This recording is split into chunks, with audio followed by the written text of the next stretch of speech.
আসসালামু আলাইকুম। বাসায় থাকা ছোট বাচ্চাদের জিন্স প্যান্টটাকে নতুনত্ব লুক দেওয়ার জন্য এই হাতের কাজটি করে নিয়েছি। খুবই সিম্পলভাবে ডিজাইনটি এঁকে নিয়েছি আর সহজ কতগুলো ফোর দিয়ে ডিজাইনটি সেলাই করে নিয়েছি। নীল রঙের জিন্সের প্যান্টটির মধ্যে ডেইজি ফুলের এই হাতের কাজটি অনেক সুন্দর লাগছে। প্রথমেই কীভাবে ডিজাইনটি ড্রয়িং করলাম সেটা আপনাদের সাথে শেয়ার করছি, পরে ডিজাইনটি সেলাই দেখিয়ে দিব। সাইন পেনের দাগ কিন্তু ওয়াশ করার পর উঠে যায়, তবে অনেক সময় কালো সাইন পেনের দাগ ছড়িয়ে যেতে পারে। সেক্ষেত্রে অন্য কালারের সাইন পেন দিয়েও আপনার আর্ট করতে পারেন। যেহেতু জিন্সের প্যান্ট হাতের কাজ করতে একটু কষ্ট হবে, তাই অল্প করে ডিজাইন এঁকে নিচ্ছি। বাচ্চাদের প্যান্ট তাই হালকা ডিজাইন ভালো লাগবে আর সেলাই করতেও সহজ হবে। আমি চাচ্ছি এমন একটা ডিজাইন যেটা দেখতেও ইউনিক হবে আর সেলাই করতেও অল্প সময় লাগবে। এই তো এইভাবে অল্প করে ফুল আর অল্প করে পাতা এঁকে নিব। নিচের দিকে ছোট ছোট সেলাই দিব, সেজন্য এভাবে ডট ডট দিয়ে দিচ্ছি। এই ধরনের সাইন পেন দিয়ে আমি ডিজাইনটি এঁকে নিই।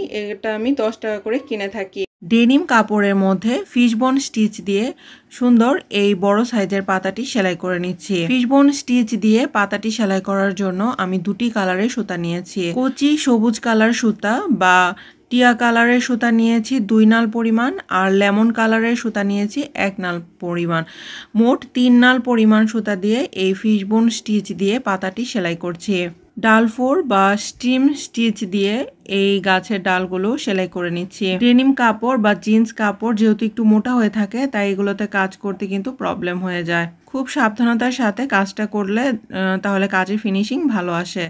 তো এই কালার সুতাটা দিয়ে নিচের দিকে ফ্রেঞ্চ নট দিয়ে এভাবে ছোট ছোট করে ঘাসের মতো সেলাই করে নিচ্ছি।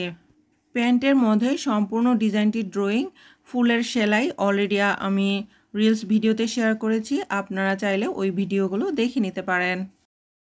তাহলে সুইটাকে অপর সাইডে বের করা যাবে না।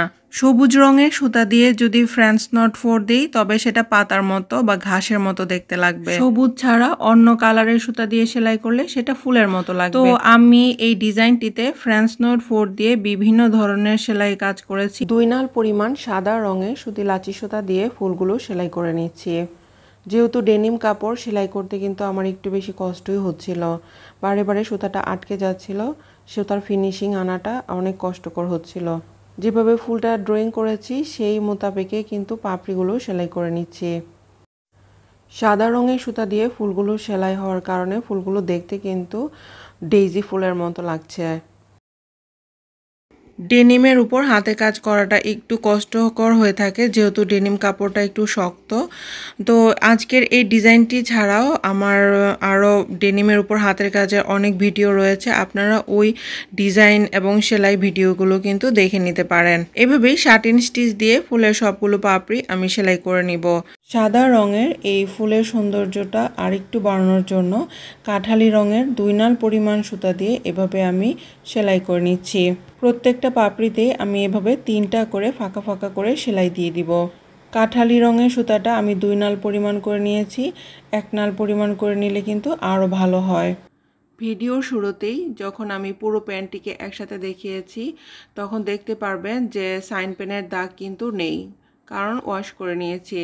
তাই আপনার নির্দ্বিধায় সাইন পেন দিয়ে ডিজাইন ড্রয়িং করে নিতে পারেন।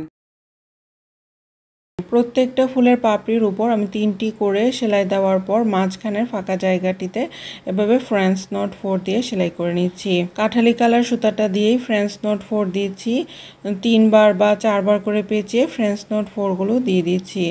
এই তো আমার সম্পূর্ণ ফুলের কাজ কমপ্লিট। তো কাজের ফিনিশিং ভালো আনার জন্য অবশ্যই কাপড়ের উল্টো দিকের এক্সট্রা সুতাগুলো কেটে নিতে হবে। শার্টিন স্টিচ, স্টিম স্টিচ আর ফ্রেঞ্চ নট এই ফোরগুলো দিয়েই সম্পূর্ণ ডিজাইনটা সেলাই করে নিয়েছি। তো এই ডিজাইনটি আমি আমার বেবির প্যান্টের মধ্যে এমব্রয়ডারি করেছি। আপনারা চাইলে সেম একইভাবে আপনাদের বড়দের প্যান্ট বা জ্যাকেটের মধ্যেও কিন্তু ডিজাইনটা এমব্রয়ডারি করে নিতে পারেন।